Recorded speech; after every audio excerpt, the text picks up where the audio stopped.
an edge, preferably a curved edge. You may even see a cut edge on some of these, like up here. And we come down and start seeing these kind of round structures. That's where you want to look for the simple squamous epithelium. So we've got one right there. There's another one there. We don't need to name these quite yet. There's one there. And as we go up to the next objective, and we focus, you can see that there's a space right there. And right lining that space, let's get this focused, you can see a nucleus right there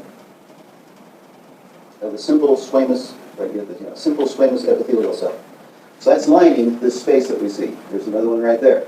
These are very attenuated, meaning they're very thin. We see a number of nuclei. It's easier to find the nuclei here than actually to see the cytoplasm. Although with careful examination, you can find that cytoplasm, but it is exceedingly thin. So that's simple squamous epithelium. Now there's some other cells in here as well, and some of these we're not going to discuss right now, but right here we find simple cuboidal epithelium. The pointer is on the nucleus. But the better slide for simple cuboidal epithelium would be the slide of thyroid. Now some of the slides of thyroid are getting old and they're faded. This one is still nicely stained. But you can see a number of kind of pink follicles right here. And as we go down in magnification, see another one right there. We keep on going down to the hydri. This is the colloid that's in the thyroid gland. We're not going to worry about that. But lining that is simple cuboidal epithelium. Nice, fairly square cells. Usually have a distinct boundary between adjacent cells. We see simple cuboidal epithelium. So all over this slide. And we'll come back to this slide when we do the endocrine system. So simple cuboidal epithelium. In this case, there's not much in the way of surface specializations. This is another slide of thyroid. This one is rather faded. And as we go down to the hydri here, and when you get up to the hydri, all you will need will be the fine adjustment for focus. But we can see that tissue right there, and it's a bit washed out, so if we take and close down the iris diaphragm a little bit, that will impart a little bit more of contrast. So simple cuboidal epithelium. Simple columnar epithelium, you can look at any of the sections of the small intestine, or you can look at large intestine too. But duodenum, jejunum, ileum, either of those would be fine. This is a plastic section, and the preservation tends to be a little bit better with these.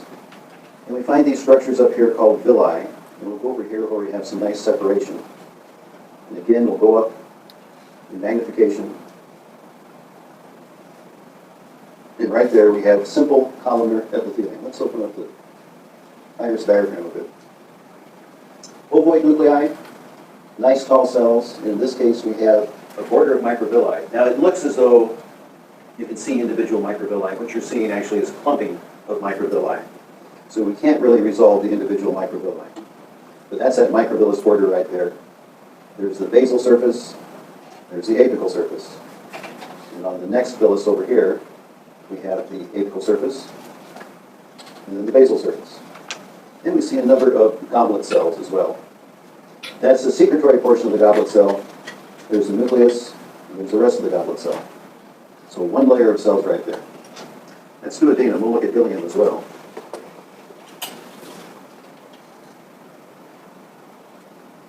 And staining of this one is not quite as intense. So we'll find a nice area right here. So here we have simple columnar epithelium. Have that microvillus border up here. That thing sitting on top of it is a red blood cell. So we had some extravasated blood in this process. And that little dot you see right next to it, right at the tip of the pointer, that's a terminal bar. That's where that junctional complex is. So a tight junction, zonular appearance, and then the desmosome. So simple columnar epithelium. Okay, well that's simple columnar. For pseudostratified, we'll look at the section of trachea. And lining the interior, lining the lumen of the trachea, will be simple, or pseudostratified columnar epithelium. So look for the inside of it. And by convention, epithelial tissues are always depicted with the apical side up. So there's the ciliated, pseudostratified columnar epithelium. As we go up in magnification, we can see those right there. We see a number of basal cells. We can't really differentiate them easily from the adjacent cells. And there are the cilia. In fact, we have a layer of mucus on there and some debris. There's a cell. and some dust that's been trapped and being moved out of the system. And right underneath that, that's the basement membrane. That's where you look for the basement membrane, is in that slide of trachea. It's rather thick and robust in the respiratory system. Now, on a lab practical, I have the pointer as it is situated. And I ask you to identify the tissue. And on your answer sheet, you wrote ciliated pseudostratified. That would be wrong. The correct answer would be ciliated pseudostratified epithelium. Pseudostratified is not a tissue. An epithelium is a tissue. So this is ciliated pseudostratified columnar epithelium. Okay, so those are all the simple epithelia. And this we have one more to look at here. Well, this isn't really ciliated, or simple. This is transitional epithelium. This is the section of the ureter. This is probably the better slide to look at. Some of the slides of bladder aren't quite so good for the epithelium. But as we look at the lining of the ureter, you can see this epithelium that looks stratified. But as we look at the upper surface here, the apical surface, we can begin to see those umbrella cells or dome cells. In fact, we have one right here that's kind of stretched out. It goes over 1, 2, 3, 4, maybe 5 cells underneath it. So this is transitional epithelium found only in the urinary tract. You may find a slide that is listed as transitional epithelium. This happens to be a slide of the bladder. There's the epithelium right here. On the other side, you see nothing but connective tissue and muscle. So there's the epithelium right there, and as we go to magnification, you can see some of those dome cells. Right there, right there. There's one that's binucleate. Another one with 2 nuclei right there. That's transitional epithelium. And we'll describe the fine structure of that when we get to the urinary system. Stratified squamous epithelium. We'll look at a section of the esophagus. This happens to be from dog, and it's overstained with eosin. But we can still see the structures here and see the tissue. So right here, there's the epithelium. We can see cells that are actually beginning to slough off. And as we go down to magnification, there is a basal layer of cells right there. You may even encounter a cell going through mitosis. And then as we arise, they begin to get rather thin and attenuated and squame-like. So this is stratified squamous epithelium. And you can see the nuclei all the way out to the free surface. They will stain all the way out to the free surface. So stratified squamous epithelium. Now that is non-keratinized. And for keratinized epithelium, we'll look at scalp and also the palm or thumb. Now there are a number of structures here we don't need to worry about. But here's the free surface. Here's the epithelium. We have some connective tissue papilla that will increase the surface area for attachment. You can see nuclei out to there.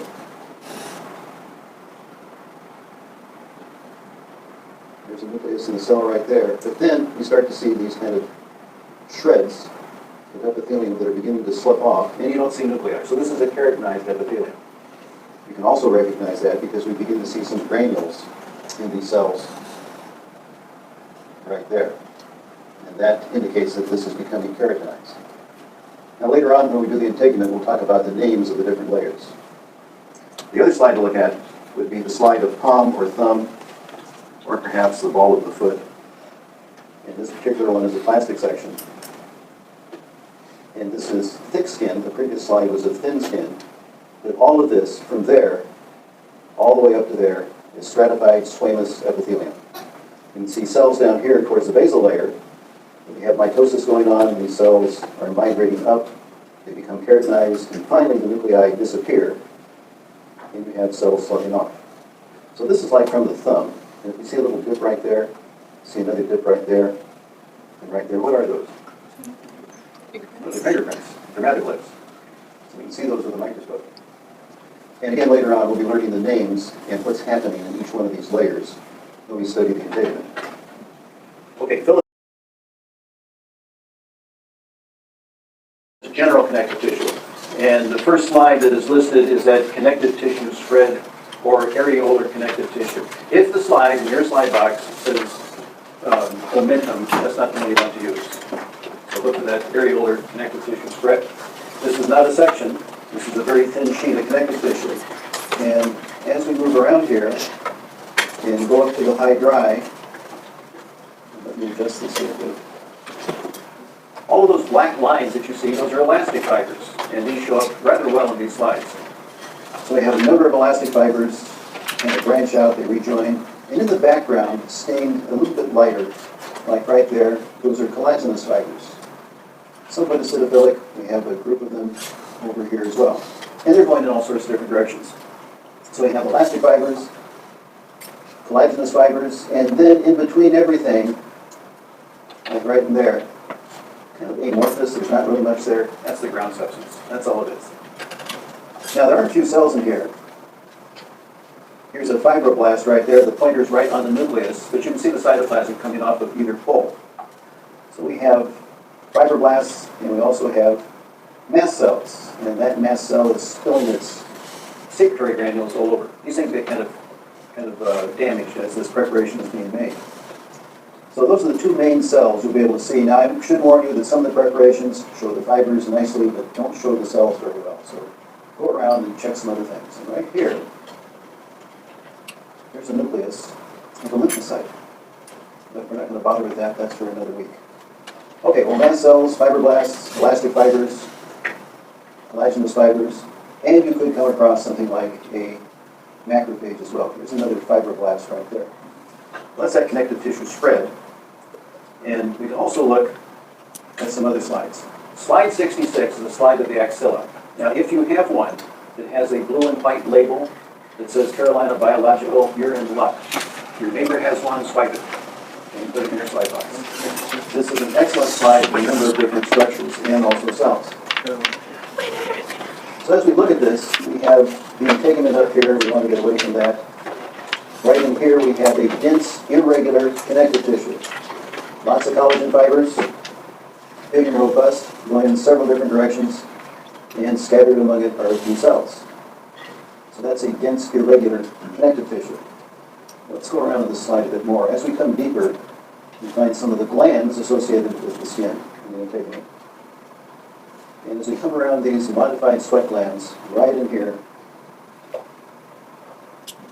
fewer fibers and more cells, so that's loose connective tissue. That typically is found around the glandular elements of an organ. So we have loose connective tissue in here, fewer fibers, more cells, and it blends in with the dense irregular connective tissue. But when we start looking at cells, right there is a mast cell. Nice big granules. You see that nucleus? There's another mast cell right there, but we missed the nucleus with the plain section. Number of fibroblasts around in the connective tissue. There's a nucleus of one right there. And we see another mast cell right there. Even a better fibroblast right here. You can actually see some of the cytoplasm associated with it. And then as we look around, we've got some more loose connective tissue. And right here, there's a plasma cell. Not quite as basophilic as I'd like to see it, but that's a plasma cell, and it's got that kind of pale staining area that's occupied by the Golgi apparatus. Another plasma cell right there. One right there. And another mast cell. So mast cells, plasma cells, fibroblasts, macrophages. You might find a macrophage on that slide of mucous connective tissue. If not, don't sweat it. I have macrophages up on demonstration. One from some mucous connective tissue. The other one says trypan blue injected.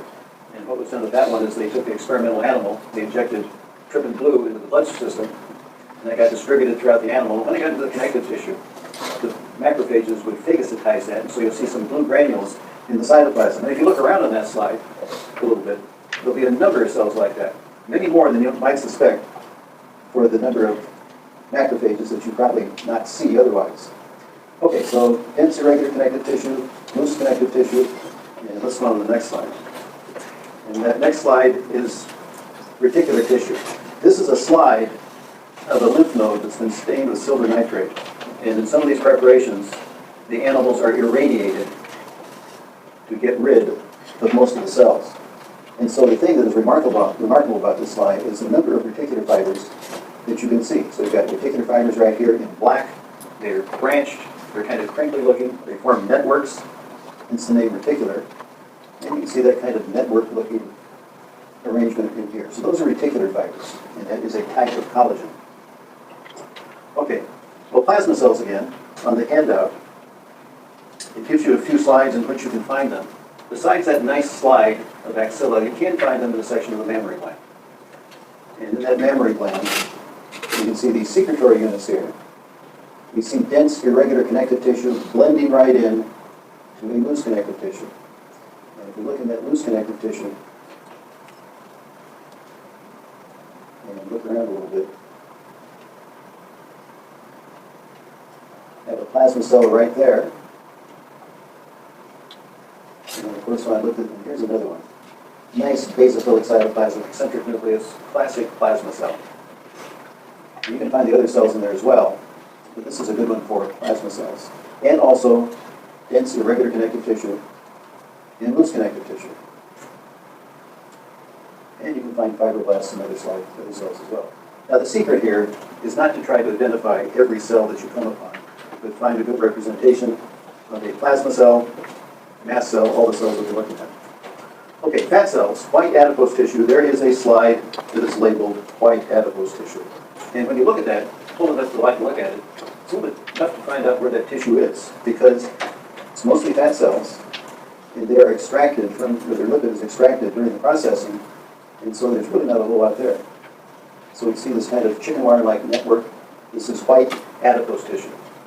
Another slide where you can see that are some of the slides of trachea.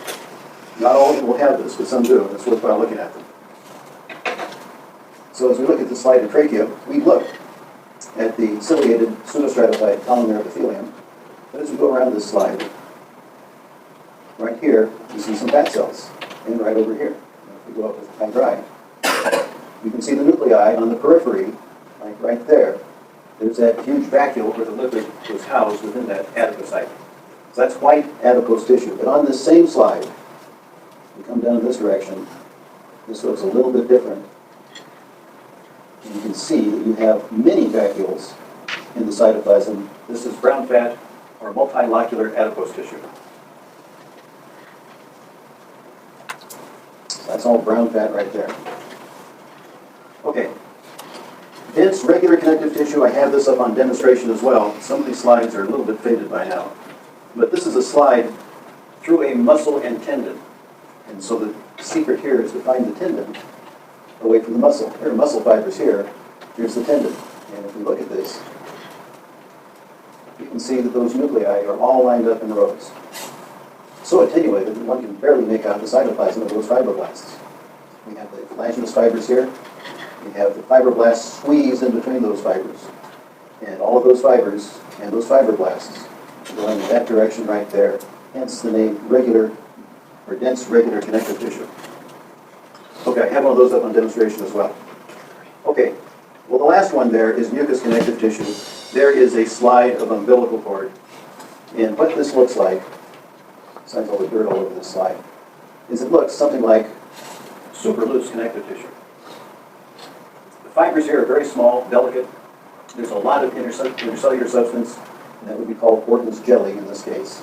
And as we look at this slide, you can see fibroblasts right there. Some of the fibroblasts will be stellate, or star-shaped, more or less, typical of an embryonic connective tissue. But as you look around this slide, you might come across a macrophage. But again, if you don't see one, don't sweat it, we've got them up on demonstration. So this slide, at least for the lab practical, will be only there for the identification of that tissue. In this slide, you'll see the vessels of the umbilical cord. And yeah, that's it. Okay, so let's go ahead and get started.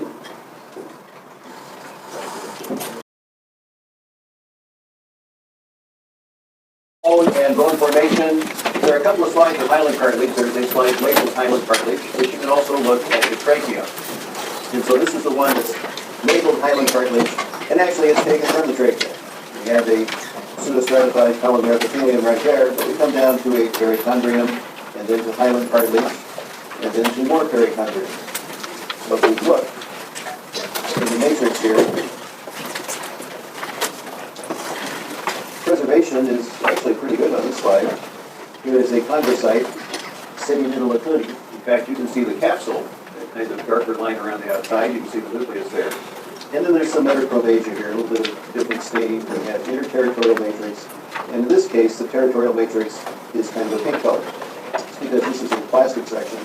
And the H and E, well, it's not really a hematoxylin or PSC, it's another type of stain, and I'm not exactly sure what it is. But it's similar to the staining that you get with H and E. So we have typical hyaline cartilage. We'll scan around here a bit. And Perhaps right here is just a portion of an isogeny group. Actually, we've got another one right over here. It looks like we have a cell, a chondrocyte that is divided into two, and one adjacent to that as well, which is divided. So just a bit of an isogeny group right there. So hyaline cartilage cannot see the fibers in the matrix. All the way out there to the end. Now the other slide, labeled trachea, will have cartilage as well. And as we look at this, sure enough, we've got hyaline cartilage going almost all the way around. Staining and preservation isn't quite the same as we saw in that previous slide, but we can see a nice perichondrium right there, and right over here, that first layer of connective tissue, right on the surface of the cartilage. So again, hyaline cartilage, homogeneous matrix, piece of cake. The elastic cartilage will have a Weigert's or an Orsine stain. You'll see a difference in the stain right away. In fact, you'll see elastic fibers in other areas besides the cartilage. So as we look around, here's the hyaline cartilage, or the elastic cartilage right here. The lacunae usually appear to be somewhat larger, but the things we can see in the matrix would be the elastic fibers, sometimes a bit more dramatic than what we have here.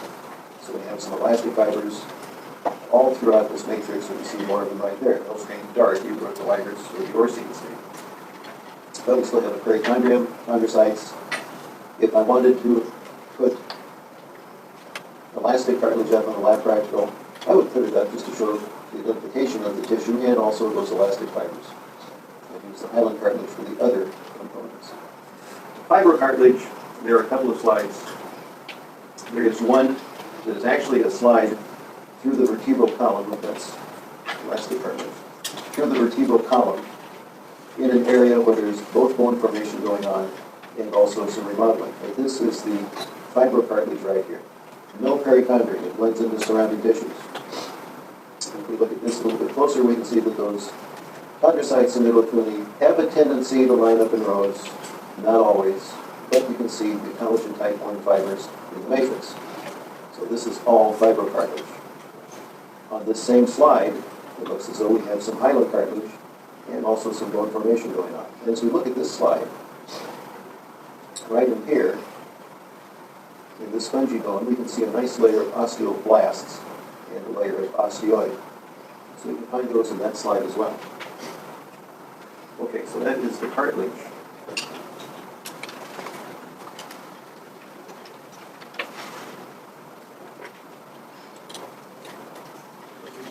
As we go on to bone here, look at both the cross-section of the bone has been decalcified. Look at a couple of different sections of that.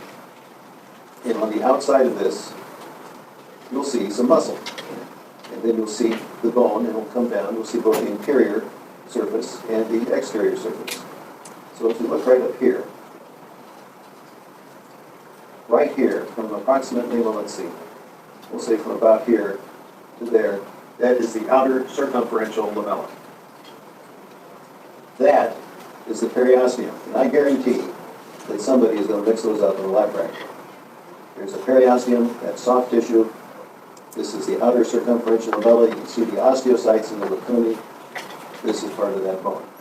As we go back down to magnification, we can see aversion canals. We can see Volkmann's canals coming off of those. We can see osteons.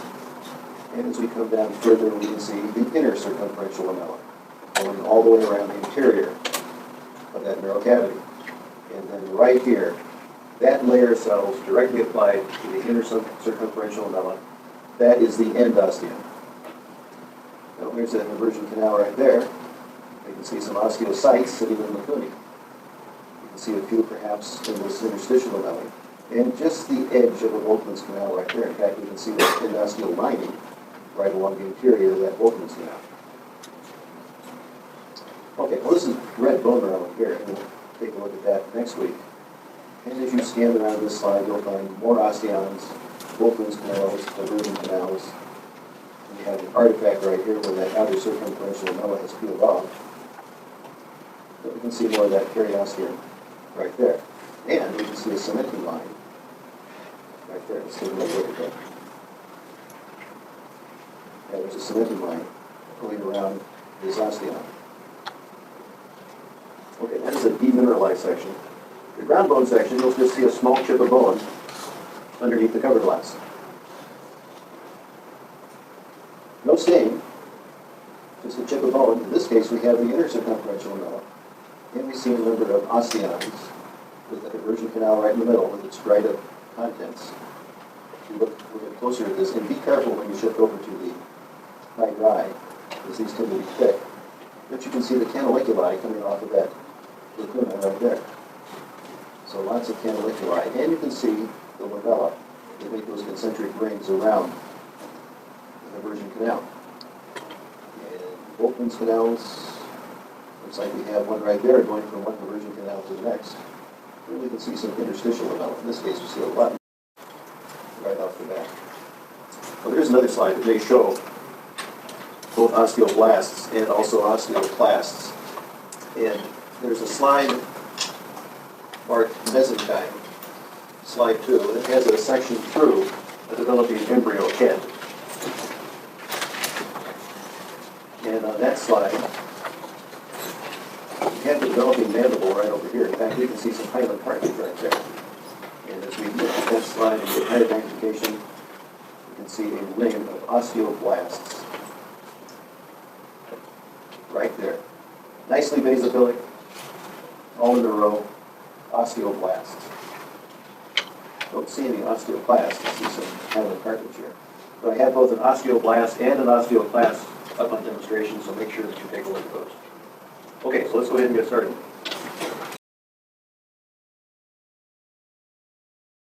Nice thin layer. As we go towards this end, you see it's getting thinner and thinner. And then pretty soon we get out here, focus that, we have just about a monolayer of cells. And then what you want to do is go back and forth, moving the slide a little bit to the right or left, across the field, and go down to the high dry and start to identify some of these white blood cells and also red blood cells. Well, all those cells are seen there. These are all red blood cells. You see a platelet just off the planer.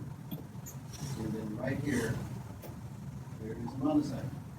And the delicate texture to the nucleus and the foggy cytoplasm. That's a monocyte. You've got a couple of neutrophils right here. And you can see the segments. And just barely make out the granules in the cytoplasm. Here is a lymphocyte right here, small lymphocyte. In fact, over to the side here, we have two more small lymphocytes. And right there, that hill and valley formation of the nucleus, thin rim of cytoplasm around it. Another small lymphocyte right there. And as we look around, we find another monocyte. This one has that horseshoe-shaped nucleus. And looking around here, so we also do that. More lymphocytes. Another monocyte. Down to the NX. Look around here.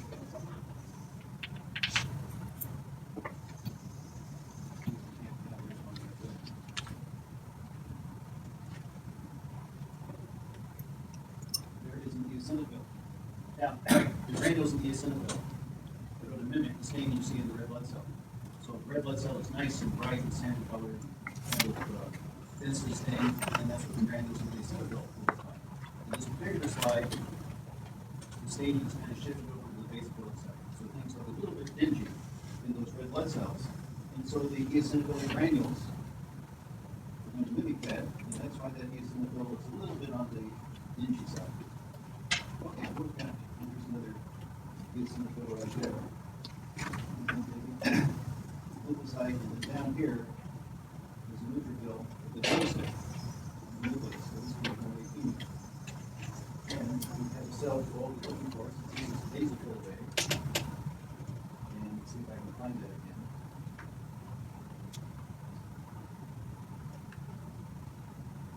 Right.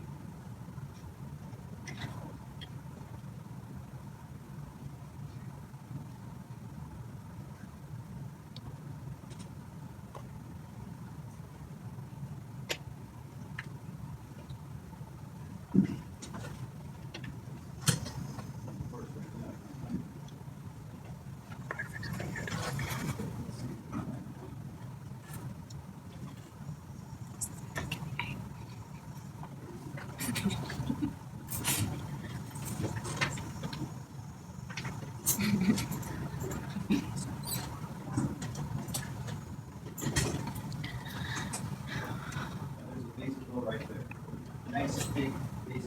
ribosome and cytoplasm. Very easy to identify. Now, if you think you have an basophil, raise your hand and say, Dr. Feely, I have a basophil. And the first 6 to find him will get a candy bar in there. Calcified bone, that will have growth red bone marrow. And also some of the slides of spinal column will have some vertebrae in it, and that's what we have here. And what I want you to look for in the red bone marrow on these slides are the megakaryocytes, large nucleated cells. The megakaryocyte right there. You can also see the hemopoietic compartment right here, and the vascular compartment. And right there is that rouleau formation of red blood cells. You might see that in the slide, but don't worry about it. That's that stack of poker chips. This slide also has a layer of osteoblasts right there. So hemopoietic compartment, vascular compartment, and certainly the megakaryocytes. Okay, I'll try to get the test back to you possibly by tomorrow afternoon, if not. Tissue. So there are several slides to look at. I have 5 demonstrations up. I have the node of Ranvier, I have Purkinje fibers, and I also have the motor end plate. They're all on this side. Don't move those. And over here, I have cerebrum, joined red cells. I have a pointer on the nice red cell. And then I also have a Golgi stain of the cerebellum. And some of you will have that slide in your slide boxes, others will not. But you can trade around and come up with this one. Okay, for muscle, you need to look at 2 slides of muscle. One of the slides, the skeletal muscle, is going to say T's. And this is where they've actually kind of dissected away all of the fibers. And that's what you see in this slide. And turn on the pointer here. So these are all T's, muscle fibers. And if we go to magnification, you can easily see the A bands and the I bands. And with a little bit of imagination, you may even see that H band right down the middle of the A band. Sometimes you can see the Z lines. The nuclei are going to be on the periphery, but since these are entire fibers, there will be some imposition. So that one is probably underneath, on the underside of the fiber. The endomysium is not going to be very well demonstrated on these. These are all these fibers. So if we look at a section, we'll have a better idea of what this actually looks like. And this is the slide for skeletal muscle that you should probably spend the most time. There should be a section of longitudinal muscle, or longitudinal section muscle, and also cross section. So we'll turn down the light a little bit. And you can see, even with this magnification, the striations. So we'll go up to the high dry. And you note that they're not always in perfect register. So you have to find an area where you have a real nice, true longitudinal section with that muscle fiber. But you can see the A bands and the I bands and that. In the microscope, I can see the Z line on this particular section.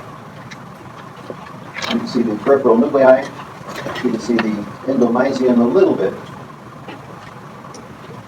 And on this same slide, we also have a section, or a cross section, right over here. Now, if your slide does not have a cross section, the slide, the cross section of compact bone would. So here we have it in cross section, and you need to be able to recognize all 3 muscle types in longitudinal section or in cross section. So we can see those peripheral nuclei, and these are not really striations that we're seeing. It's just kind of a reinforcement of the fibrils with the plane of section. But we can also see the nuclei for the endothelial or endomysial cells. There's one right there. So we have endomysium going around each fiber, and then between fascicles, that's right here, that would be the perimysium. In this case, there's a little bit of fat in there. Epimysium you will not see, although that might be the epimysium. Yeah, that is the epimysium right there. Okay, I see the epimysium. Okay, so perimysium, endomysium, and perhaps even the epimysium. That's skeletal muscle. Cardiac muscle, we still have striations, although they're rather muted, and we also have intercalated discs. So as we look around on this slide, we may encounter some branching of some of those cardiac muscle cells. Let's go down and magnification. We have striations, and right there, that black line, that is an intercalated disc. Central nuclei, then the intercalated disc right there, and we have those striations. Not quite as prominent as in skeletal muscle. And we also see some branching of these fibers. So we have individual fibers separated and joined by those intercalated discs, central nuclei, and also some branching. Now we also have slides of cardiac muscle that are stained with TTA, and it may be labeled intercalated discs. And this is kind of a selective stain for those discs, and they really stand out a little bit better. The nuclei don't stain quite as well. But even at that magnification, there's an intercalated disc.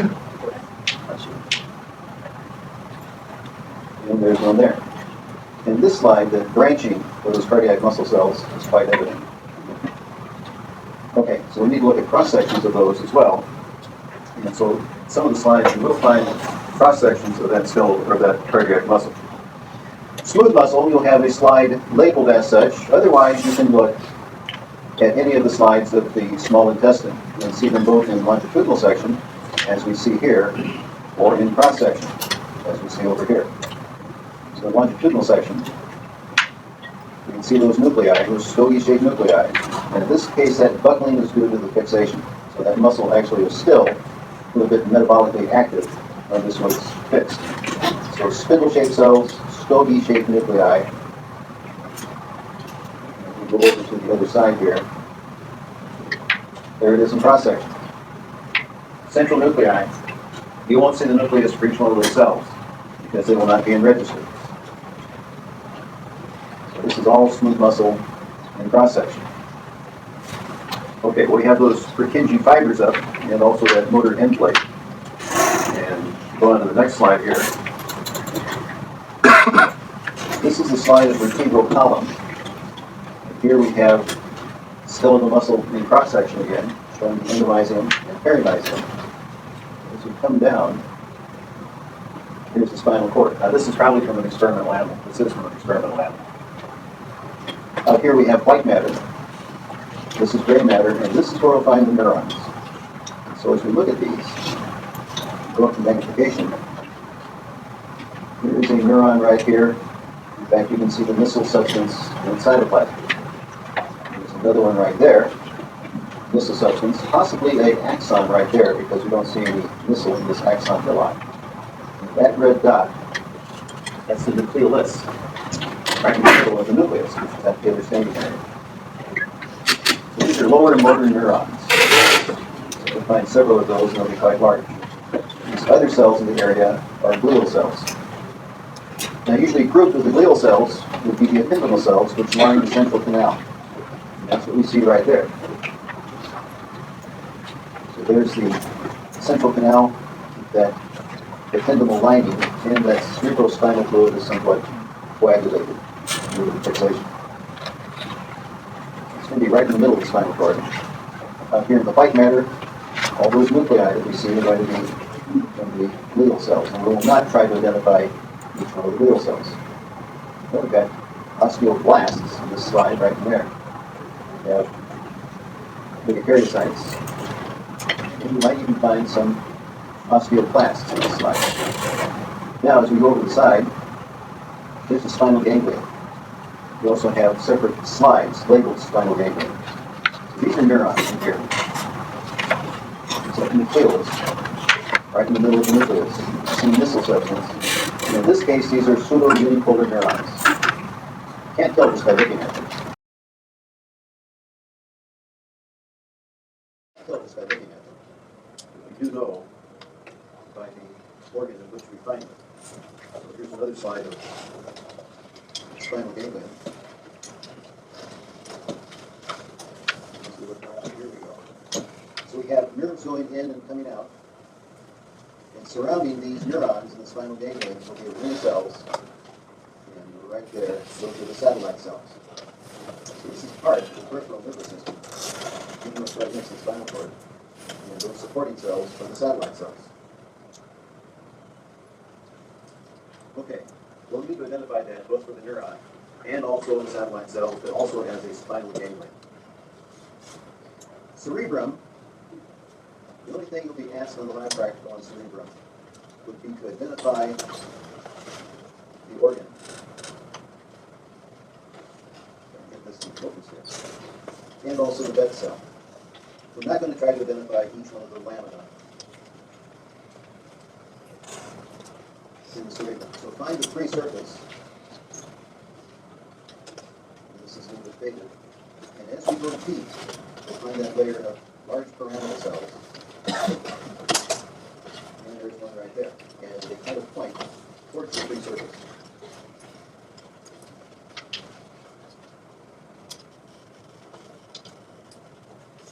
So there's a pyramidal cell right there.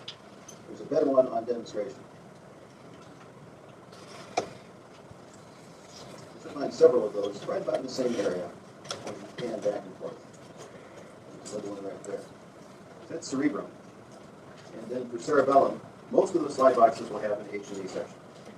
And you need to identify the organ and also some of these layers. So right here we have the folds. So this is the exterior surface. We have some pia matter that's been pulled away. So this is that molecular layer. There's the granular layer. This is white matter in here. You go back, right between the junction of the granular layer and the molecular layer, there are the Purkinje cells. Right there. In fact, we have one right here. Shows its axon going up into that molecular layer. There's one of the Purkinje cells right there. Again, identify those layers and also the Purkinje cells. And then that Golgi stain section, some of you may have this in your slide box. This is a classic technique used for neuropsychology. So here's that molecular layer, here's the granular layer, here's the white matter. As you look in here, there are the Purkinje cells. These are a little bit overstained in some respects. But I also brought in some micrographs, or actually there's drawings that I got off Google Images. These are Hollis drawings using the same technique. And there are 3 drawings of pyramidal cells in the cerebrum. That one's on your screen there. Because I don't teach histology. And some more pyramidal cells with an associated cell. And then this one is in almost every textbook. Histology or neuroanatomy. So these are up here. You can take a look at those. The other slide would be a peripheral nerve. Now there are 2 different sections, 2 different slides. There's one that's simply called medulated nerve, meaning that it's myelinated. And these are teeth, just like that muscle section. So as we look at this, we see all these fibers. What we have is the myelin sheath around the axon. And as we look down with the high drive, we can find the nodes of Grandier. There's a node of Grandier right there. And we have another one right here. In fact, you can see the axon crossing them. So those are the nodes of Grandier. And then there's another one right there. There are also sections of peripheral nerve. Find one that is both in cross-section and longitudinal section. And again, you'll have to identify these as peripheral nerve. So here it is in longitudinal section. And right off the bat, without even trying, there's a node of Grandier there, but here's a better one. Right there, that little line going through the middle. That's the axon. Most of the stuff around the outside would be the myelin, but there is some endomerium and also a perinerve. So that's in longitudinal section, peripheral nerve. And if we go over to the other side here, if I can find it.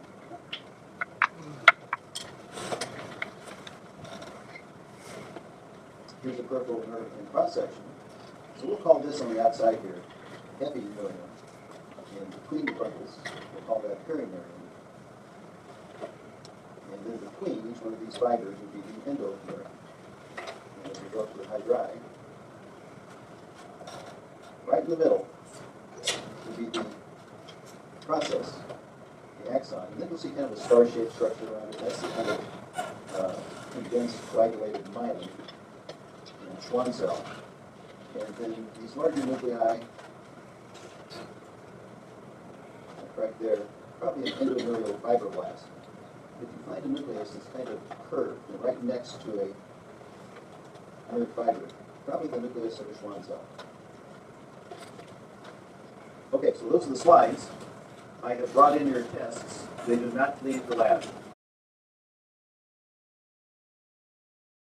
Some of these are stained with H&E, some may have an elastic stain on them. So it's a rather substantial artery. And as we look at this, Going over right to where the pointer is, that's that internal elastic lamina. Show up on some slides better than others. So everything to the left would be the intima. So that's the tunica intima, and you have a lining of endothelium, and then you have that subendothelial connective tissue layer. And boundary between the intima and the media, and that would be that internal elastic lamina. So this is all tunica media. There's a fold in the tissue out to about there, and you may encounter the external elastic lamina. Normally does not show up quite as nicely as the internal. So this is all media. Now there'll be some elastic fibers in there, and perhaps a few collagen fibers, mostly elastic fibers, and smooth muscle cells. And the tunica adventitia is all this stuff out here. Now in this case, it's been kind of torn away. But we see the connective tissue, and then right here, there is an arteriole and a venule. That's part of the vasovasorum, vessels to the vessel.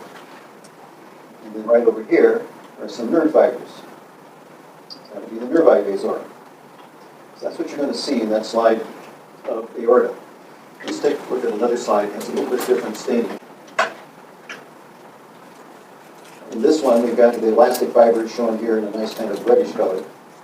And you can still see those three layers. There's the intima, there's that internal elastic lamina, and tunica media, and again tunica adventitia. This slide is overstained. You can see some vessels out here in the adventitia that's been torn away. Why is that adventitia torn? That's been one that's dissected from the body or from the experimental animal. You actually just take and kind of pull it out. Okay, so that is the aorta, which is an elastic artery. So as we look at muscular arteries, slide 26 is labeled artery and vein. So if we can find that on the slide here. Here's the artery right here. Now this is going to be somewhat thinner. It will have some elastic fibers, especially in the tunica intima, and then out towards the adventitia. And as we look at this, we can see the intima right here, and right there, that kind of corrugated structure would be that internal elastic lamina. See more of it right there. So there's the intima, and the media, smooth muscle fibers, mostly.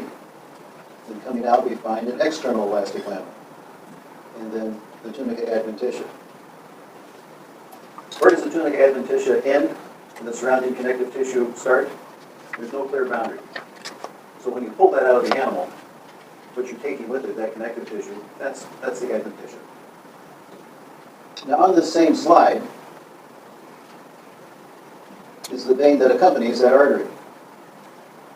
Now if I'm going to ask you for the different boundaries and layers of tunics for the vessel, it's going to be done on an artery. So here's the corresponding vein, and you can see that that tunica media is much thinner. Pressure in the vein is much lower than it is in an artery. So it does not need the muscular coat that you find in an artery. Did Dr. Harden talk about putting in coronary bypass? Okay, and what vessel is commonly used? Saphenous vein. It is my understanding that during that coronary, same layers there, not quite as easy to discern. But again, the vein is going to be relatively larger in diameter with a thinner wall.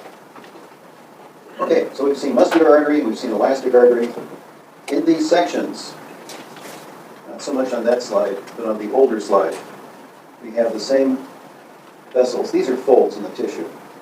In this case, we have some smaller vessels. Now, if you look at a slide of the gut, you will find some vessels in the connective tissue layers, and that may be a good place to go to find an arteriole. Oops, that's the wrong slide.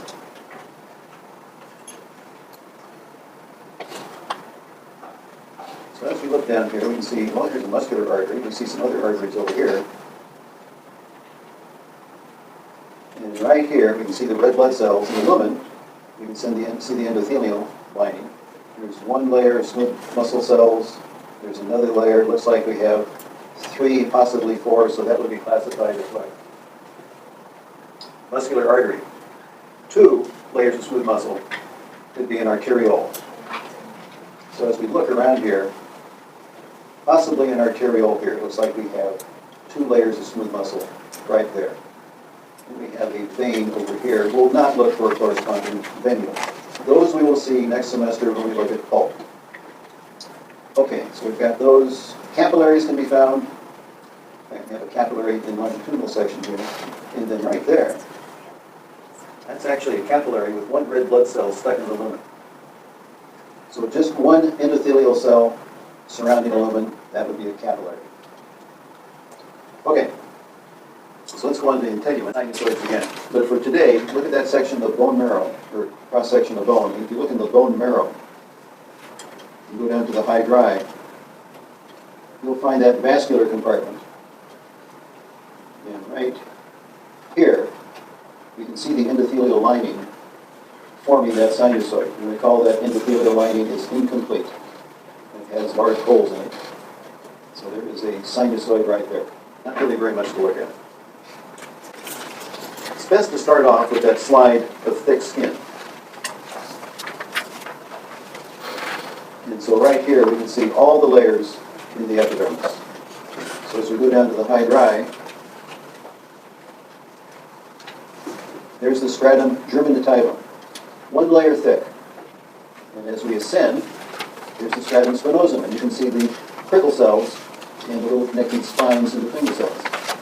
So stratum spinosum, stratum granulosum, and then we come up to the stratum lucidum. Now note that we're having quite a change in the morphology of these cells as we go up. The more oval or perhaps even ellipsoid here, we start to flatten out. You see the carotid granules in the stratum granulosum. Then the nuclei, things begin to disappear. Those filaments are forming in here. And then we have stratum lucidum, and where you see that color change, this is all stratum corneum. Now backing off, going back to the 10x objective, you can see a depression right there, and one right there. Well, that would be one fingerprint right there. Okay, that's epidermis. We come down, we have a layer of more or less a loose connective tissue. This would be the papillary layer of the dermis. We have these connective tissue papilla, dermal papilla, and we have epithelial pegs coming down. Another dermal papilla right there, and another one right there. So certainly over in the papilla, that would be the papillary layer. And as we come down, that connective tissue gets a little bit more robust. That's the reticular layer. Again, no clear boundary. In some areas, it'll be more distinct than others.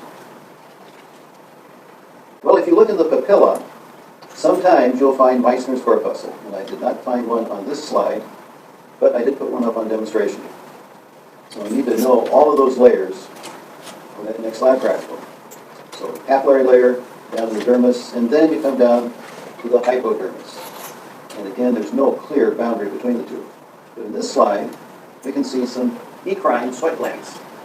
In fact, sometimes you can follow that duct right up through. In fact, here's the duct right there, going up through the corneum. So as we come back down here, this would still be in the dermis, reticular layer. Here are those eccrine sweat glands. And as we take a closer look at those, you have a simple columnar epithelium, and from time to time you can see the processes from those myoepithelial cells. Okay, so eccrine sweat glands. Didn't see Meissner's corpuscle on this slide. But as we come down here, here's the Pacinian corpuscle, the one right there, looking somewhat like an onion cut in half. So that's a Pacinian corpuscle. See a number of vessels in the area here.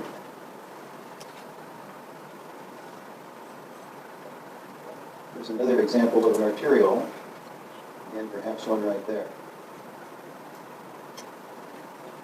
Okay, so that's thick skin. So here's the epidermis out here. Stratum spinosum is going to be somewhat thinner. The stratum granulosum will be considerably thinner, as well as the stratum corneum. And recall, there is no stratum lucidum. So if we look carefully, right there where that's gotten darker, that's the stratum granulosum. Much easier to point out on a lab practical on a slide of thick skin. Stratum corneum is sloughing off. Still have a papillary layer. As we come down, fibers get a little bit more coarse, so we call this the reticular layer down there. We see a number of hair follicles. In fact, that's the hair shaft right there. And following that down, here's the bulb and the papilla. I'm not going to ask you anything about the anatomy of a hair follicle. But right alongside, you see the sebaceous gland. Those cells have kind of washed out, and those are always accompanying a hair follicle. In fact, in just about find the duct going into the follicle right there. So that's all sebaceous lining. There are eccrine sweat glands in the area as well. And we also have the erector pili muscle. That's a smooth muscle band attaching the dermis to the bottom of the hair shaft that will stand the hair shaft up on end. So that's the erector pili. In fact, we've got several of those. This one is almost complete. Okay, well, one more slide for the intake. On that slide is the apophyseal sweat gland. Simple columnar epithelium, rather wide lumen. And as we take a closer look, in this slide you can distinctly see those processes from the myoepithelial cells. In fact, we can see secretory granules in there. So this has a secretion that is eccrine in nature, but sometimes still classified as an apophyseal sweat gland. And you'll also find eccrine sweat glands in the area as well.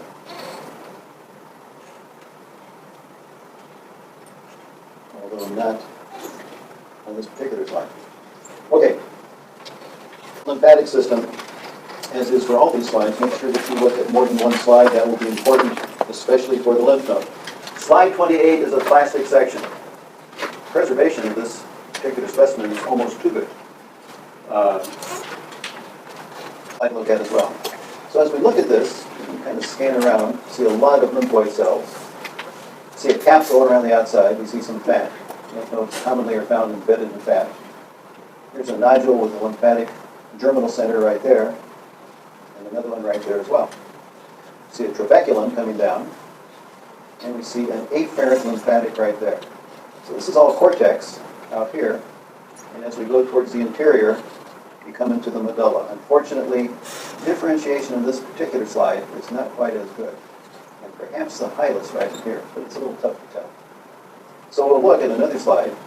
You can see the subcapsular sinus right there. If you look at one of those slides that is a paraffin slide, paraffin section, that would be slide 68. Some of those may show up a little bit better. So we have a capsule out here.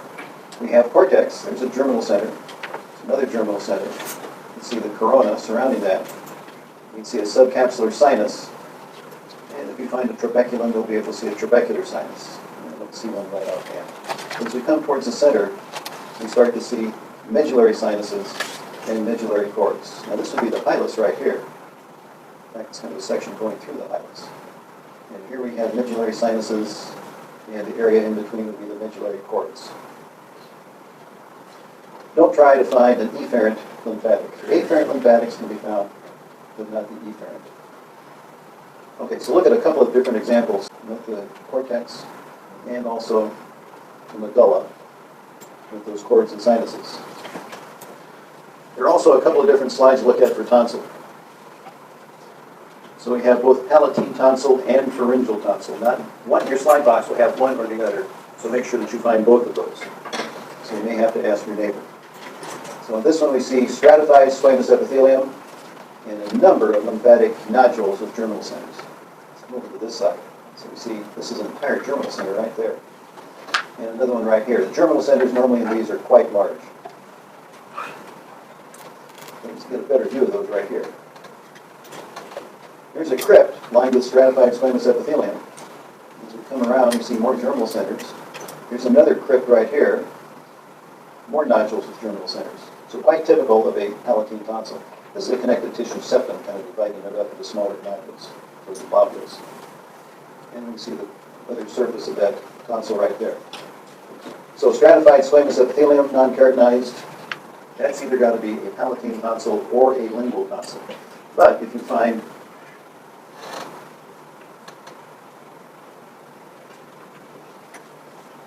pseudostratified columnar epithelium, that would make it a pharyngeal tonsil. Here's the crypt, not quite as deep as the palatine tonsil. And we have that respiratory epithelium right there. Otherwise, it's going to look pretty much the same. Now on demonstration, I have a lingual tonsil, very shallow crypts. It also has a stratified squamous epithelium. And there's also a demonstration of Meissner's corpuscle from the fingertip. Okay, so those are the tonsils. That takes us to spleen. Paraffin sections and some plastic sections of spleen. There's a capsule out there, fairly robust. Once we come into into the interior of the spleen, you'll start to see some areas that stain a little bit darker. And those darker stained areas constitute white pulp. In light, they look kind of grayish. With an H&E stain, they're going to stain more intensely with the basophilic component. So this is white pulp. There is the central artery, or the central arteriole. And in this case, it's kind of branched. I have another branch right there. It's central not because of its position to the rest of that splenic nodule, but to the periarterial lymphatic sheath surrounding it. Not really very well delineated on this particular slide.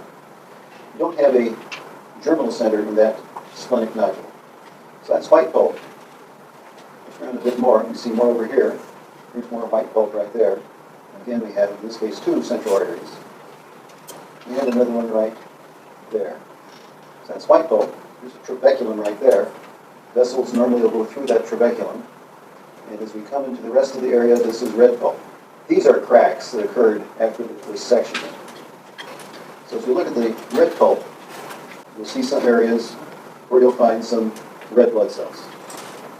Not very clear. That's because the animal was almost drained of its blood before the tissue was fixed. If you want good fixation, you've got to tie off the vessels, then fix the organ. So we have another slide in which you can find the venous sinuses. And that's one of the Carolina biological slides. It's a 1.5 micron slide. White pulp doesn't show up quite as nicely because the slide is, or the section is so thin. Here's the capsule out here. There's some white pulp right there. Let's look around a bit. Yeah, here's white pulp here. And right here, that's a rather large artery right there. Here's more white pulp at the central artery. So as we get away from that, over in here, this is all red pulp. Now, if we go down to high dry on this slide, right here, the pointer is in the splenic sinus, or a venous sinus. How do I know? Can you see those little lines there on the screen? Right by the looking at the pointer here. Okay, do those little lines show up on your screen? Just barely. Those are actually the endothelial cells, those stave-like endothelial cells which line that splenic sinus. So we know right in here, we're in the splenic sinus. In fact, we can see the other ones on that side right there. Over here, we see the same thing. That little dark line right there, that's one of those stave-like endothelial cells. In fact, in some areas, you'll see them cut almost in cross-section. That's right there. So that means that's the splenic sinus in there. And the material in between splenic sinuses would be the splenic cord, or Bill Roth's cord. So take a look at that slide. You can identify those splenic sinuses. Okay, well, thymus.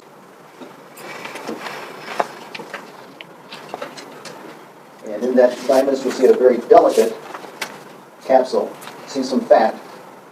You see a delicate trabecula of connective tissue. You see some vessels in the area. Then you come across the lobules, which will kind of blend in and interconnect with one another. This will be cortex out in here. And there's the medulla, lighter staining area. More medulla right in there, cortex surrounding it. And as we look around here, now we'll come back to this one. Right there, there's Hassel's corpuscle. Find that, you've got thymus. So on the thymus, the things that we can identify is we can identify the organ as well as all the other organs we've looked at so far. Identify organ, cortex, medulla, Hassel's corpuscle, and we have thymocytes, and don't see a epithelial reticular cell right offhand. But their nuclei is stained somewhat lighter in color. Okay, so that's what I've got in store for